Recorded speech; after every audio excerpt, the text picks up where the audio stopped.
We've created videos previously on psychological principles of persuasion that are really useful in marketing in terms of guiding and encouraging people to take an action that you hope they'll take.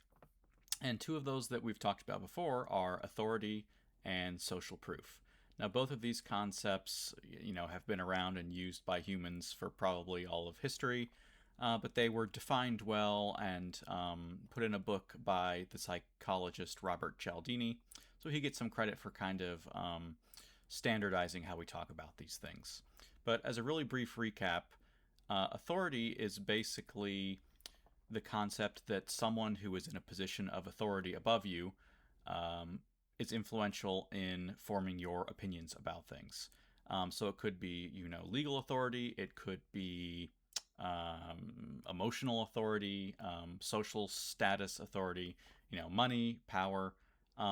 There's a number of different ways it could be authority, but it's kind of like a one-to-many view or a top-down view of persuading people's opinions.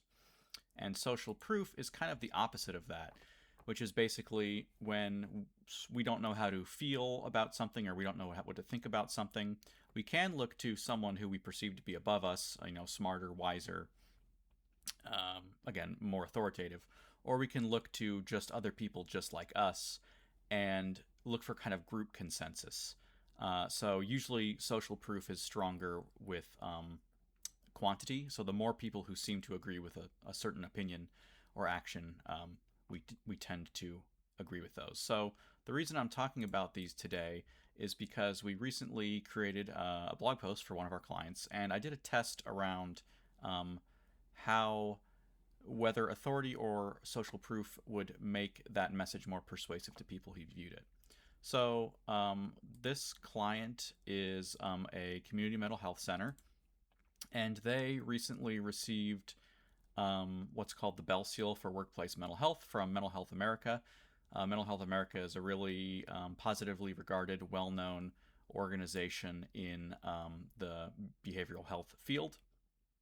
And our client received this seal for workplace mental health, which is a basically saying that our organization values the health, the well-being of its employees, and has policies in place to try to, keep employees happy, healthy, all that kind of stuff. And they've achieved this certification for 5 years in a row, which is a pretty big achievement for them.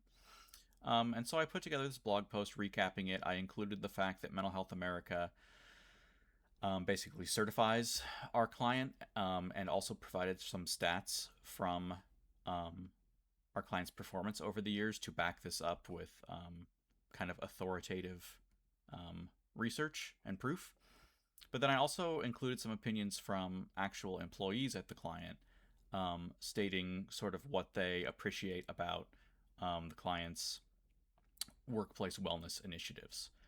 So both of those are in the blog post, and I wanted to do a test when I promoted this on social media to see which of those two persuasive strategies would be more effective.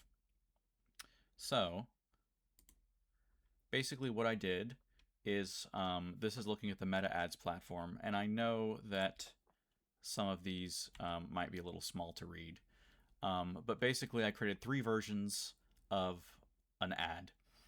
This first version, and I decided that a good CTA to measure which would be more successful is this is ultimately talking about employee health.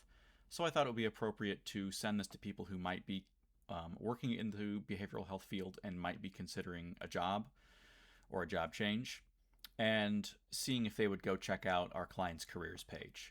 So I wanted to see if the authoritative evidence in terms of Mental Health America saying that our client provides a good workplace for their employees was better or worse than featuring some actual words from existing employees. So this first version here was basically just pointing out that they've received the Bell Seal Award from Mental Health America, an authoritative organization, for 5 years.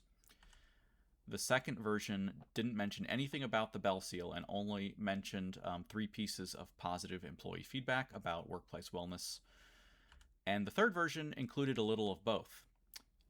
So And again, all of these are directing people to the careers page. So in order to see which is most effective, we measured how many people went to the page. And my hypothesis was that including both would be most successful, but I figured that if it was between either authority or social proof, I figured that for this audience at least, I thought authority would be better. So we ran this ad for about a week on the Meta Ads platform because it has a really robust split testing platform and because you can reach a lot of people. And these are the results we got. In essence, the version of the ad which included both an authority signal and a social proof signal performed best in terms of getting the most clicks and the most clicks per dollar if you're doing ad spend. So that was consistent with what I thought was going to happen. But the second best performing post was actually the social proof post, followed by the authority post. You can see kind of right in the middle there's confidence levels about basically what that means is if we were to run this test again, that's the degree of mathematical certainty that we would get the same results. So based on these results we got here, if we ran the same test again, the version with authority and social proof would be the best performing in terms of getting the most clicks to the careers page 92% of the time, followed by social proof drastically below that at 7%, and then authority below that at less than 5%. However, there's a different understanding if we look at these three together versus one at a time. So just to further round out our understanding, I broke down the numbers in pairs. So this right here is how much better the version with authority and social proof did over the version that just included social proof.